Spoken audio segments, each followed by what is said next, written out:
Hello बच्चों, कल हमने क्वाड्रेटिक इक्वेशन के इंट्रोडक्शन के बारे में हमने सीखा था। क्वाड्रेटिक इक्वेशन से सीबीएसई बोर्ड में इस साल क्या क्या आने वाला है उसके बारे में हमने एक छोटी सी वीडियो बनाई थी और उसके बारे में हमने आपको नेचर ऑफ द रूट्स के बारे में बताया था, क्वाड्रेटिक फार्मूला बताया था।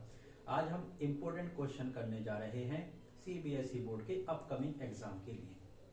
तो जैसे पहला सवाल है एक्स स्क्वायर माइनस 0.04। ये एक सवाल कहता है कि इसके रूट बता दीजिए हमें। तो डिग्री 2 है तो रूट भी 2 ही होंगे और बहुत आसान सवाल है। इसको 1 मार्क्स का क्वेश्चन आया था ये 2012 में। सबसे पहले नेगेटिव को उधर पहुंचा दीजिए तो ये पॉजिटिव हो जाएगा 0.04। स्क्वायर हटा देंगे तो स्क्वायर रूट लग जाता है 0.04। ठीक है, प्लस माइनस भी आएगा साथ में, इवन पावर पर प्लस माइनस भी बच्चों आता है। तो अब इसका स्क्वायर रूट लीजिए। 4 का स्क्वायर रूट जैसे कि आप जानते हैं 2 होता है।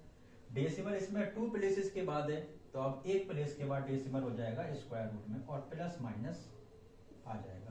तो x की वैल्यू कितनी हो गई? प्लस माइनस 0.2 हो गई। ये 1 मार्क्स का क्वेश्चन आया था 2012 में।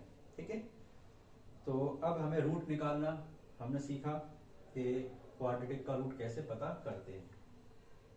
अब अगले सवाल की तरफ चलते हैं।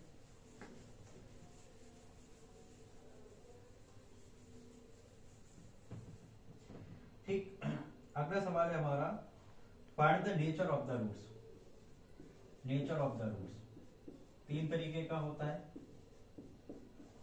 नेचर ऑफ द रूट्स निकालने के लिए क्या निकालना होता है? हमें डिस्क्रिमिनेंट। डिस्क्रिमिनेंट को डी से लिखते हैं।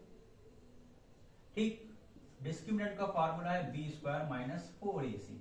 आपको सिर्फ और सिर्फ बी स्क्वायर माइनस 4ac निकालना है और कुछ भी नहीं निकालना है। बच्चे अक्सर क्या गलती करते हैं कि नेचर ऑफ द रूट्स निकालना है और वो उसको फैक्टर मेथड से करके आते हैं, फैक्टराइजेशन मेथड से करके आते हैं। फिर वो अटक जाते हैं बीच में, फिर कहते हैं अरे इसमें तो नेगेटिव वैल्यू आ गई तो सॉल्यूशन नहीं हो पाता है। तो नेचर ऑफ द रूट्स मतलब सिर्फ B square minus 4ac। b क्या होता है? The coefficient of x that is -4। -4a is x square का coefficient 2 and c is constant 3। तो 4 स्क्वायर 16 हो गया, ये हो गया 24। आंसर आया -8 विच इज लेस देन 0। और जब लेस देन 0 आ जाता है तो नेचर ऑफ द रूट्स होता है नो रियल रूट्स, यानी कि इमेजिनरी रूट्स कहलाते हैं। ठीक है, तो नो रियल रूट है हमारा ये इस क्वेश्चन का answer, nature of the roots.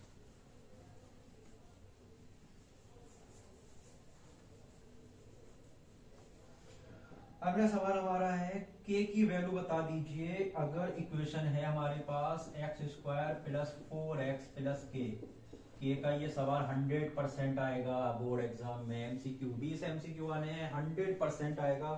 कह रहा है रियल रूट है। रियल रूट की कंडीशन क्या होती है? डिस्क्रिमिनेंट ग्रेटर देन 0 और इक्वल टू 0 होता है।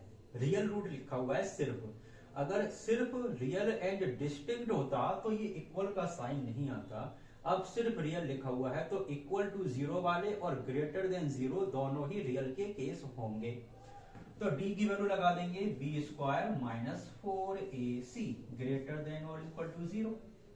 b again coefficient of x that is 4 square minus 4a। a is x square का coefficient होता है 1 and c is the coefficient of k which is greater than 0। इसको solve करिए। 16 का 4 का स्क्वायर 16 हो गया, ये 4k हो जाएगा। बहुत आसान। अब ये इक्वल नहीं है, इनइक्वलिटी है, तो तरीका वही है सॉल्व करने का जो इक्वेशन का होता है। नेगेटिव को उधर पहुंचा दीजिए, पॉजिटिव हो जाएगा। 4 से डिवाइड कर दीजिए तो 4 लेस देन और इक्वल टू k, या आप इसको लिख सकते हैं k लेस देन और इक्वल टू 4। ठीक है, तो अगर k की ऐसी वैल्यू जो 4 या 4 से छोटी है तो उसका आंसर रियल आंसर आएगा इस क्वाड्रेटिक इक्वेशन का। इसको नोट डाउन करते चले जरूर।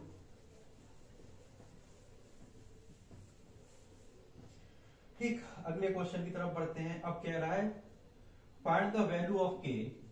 इन क्वेश्चंस को मैं वीडियो के डिस्क्रिप्शन में लगा दूंगा या वीडियो के फ्रंट पर। ठीक, कहता कहता है 3x² माइनस 10x प्लस के एक क्वाड्रेटिक इक्वेशन है और इसके roots reciprocal of each other हैं। तो क्वाड्रेटिक इक्वेशन में दो रूट होते हैं, एक अल्फा और एक बीटा। रेसिप्रोकल मानी उल्टे, जिसको हम मल्टीप्लिकेटिव इनवर्स भी कहते हैं। अगर एक रूट अल्फा है तो दूसरा होगा 1/अल्फा। ये देखिए प्रोडक्ट है। प्रोडक्ट क्या होता है? रूट का प्रोडक्ट होता है c/a। ठीक है, alpha alpha cancel out, 1 = c/a। c होता है कांस्टेंट क्वाड्रेटिक इक्वेशन में, दैट इज k, और 1 है आपका कोफिशिएंट ऑफ x²। तो आंसर आ गया k का 3। ठीक है, ये क्या होता है? Coefficient of x²। तो अगर रूट रेसिप्रोकल है एक दूसरे के उल्टे हैं तो अल्फा इंटू 1/अल्फा कर लीजिए या बीटा इंटू 1/बीटा कर लीजिए। ठीक, अगले क्वेश्चन की तरफ बढ़ते हैं। कह रहा है कि अगर एक क्वाड्रेटिक इक्वेशन है x² माइनस 2kx माइनस 6 = 0 और कह रहा है x इसका एक रूट है, x = 3 इसका रूट है। रूट मतलब उसका आंसर है, सॉल्यूशन है। तो x को रिप्लेस कर देंगे 3 से। तो यहां पर x को रिप्लेस कर दीजिए 3 से, कितना हो जाएगा? 3² माइनस 2 × k × 3 और माइनस 6 = 0। सॉल्व कर लीजिए। 3 का स्क्वायर 9 हो गया, ये 6k हो गया, ये 6 एज इट इज। 9 - 6 3 हो गया, उधर जाके नेगेटिव हो जाएगा, माइनस से माइनस काट दीजिए, 3/6 कैंसिल आउट करिए, 1/2 आंसर आ गया। तो अगर उसका रूट अगर 3 है तो k की वैल्यू कितनी होगी? 1/2 हो जाएगी। ठीक है, रूट मतलब x की वैल्यू और इक्वल टू 0 पुट कर देंगे। रूट का मतलब होता है कि उसका एक सॉल्यूशन है। ठीक है, रूट का क्या मतलब होता है? उसका एक सॉल्यूशन है। अब अगला इक्वेशन है हमारा, अगला क्वेश्चन है px² माइनस 2√5 px प्लस 15 = 0। इसकी कंडीशन दी है उन्होंने 2 = रूट। 2 = रूट की कंडीशन क्या होती है? डिस्क्रिमिनेंट 0 के बराबर होता है। 2 = रूट में डिस्क्रिमिनेंट 0 के बराबर होता है और डिस्क्रिमिनेंट का फार्मूला है b² - 4ac = 0। तो b की वैल्यू कितनी है? Coefficient of x, that is -2√5 p -4 × a is x² का coefficient p, c is constant that is 15। Solve करिए। 4 × 15 60p हो गया, 2 का स्क्वायर 4 हो गया और √5 का 5 हो गया, तो ये 4 × 5 20 हो जाएगा और ये p² हो जाएगा। 20p कॉमन ले लीजिए तो p - 3 बचेगा। दोनों को 0 के इक्वल पुट कर दीजिए, p - 3 = 0। तो p की वैल्यू यहाँ से 0 आ जाएगी या फिर p की वैल्यू 3 आ जाएगी। अब देखिए p यहाँ पे 0 इसलिए नहीं हो सकता क्योंकि अगर आप यहाँ पर p को 0 रख दोगे तो ये क्वाड्रेटिक टर्म खत्म हो जाएगा, लीनियर रह जाएगा, क्वाड्रेटिक इक्वेशन नहीं रहेगी। तो ये वैल्यू नहीं हो सकती आपकी, सिर्फ p की वैल्यू 3 हो सकती है। ठीक है, कल बताया था कि जनरल इक्वेशन में क्या होता है? x² का कोफिशिएंट 0 नहीं हो सकता। ठीक, ये हमारा क्वेश्चन था इक्वल रूट का। तो इक्वल रूट से 100% एक सवाल आपका एमसीक्यू में देखने को आपको मिलने वाला है। याद रखिए, बहुत प्रैक्टिस करिए, कम से कम 20-25 क्वेश्चन इसके करें। अब क्या था अगला सवाल? 3x² प्लस 2kx माइनस 3 = 0 है और x = -½ इसका एक रूट है। रूट मतलब उसका सॉल्यूशन है और सॉल्यूशन मतलब x की वैल्यू को रिप्लेस करना है। तो x की यहाँ पर -½ पुट करिए,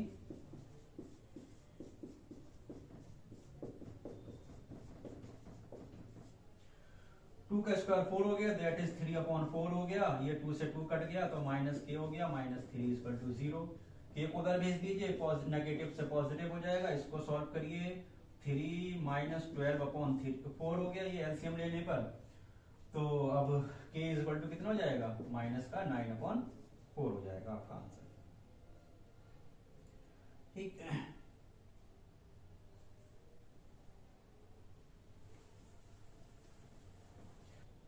अगर वीडियो इंफॉर्मेटिव लगी हो, बहुत अच्छी लगी हो, तो चैनल को शेयर और सब्सक्राइब जरूर करें।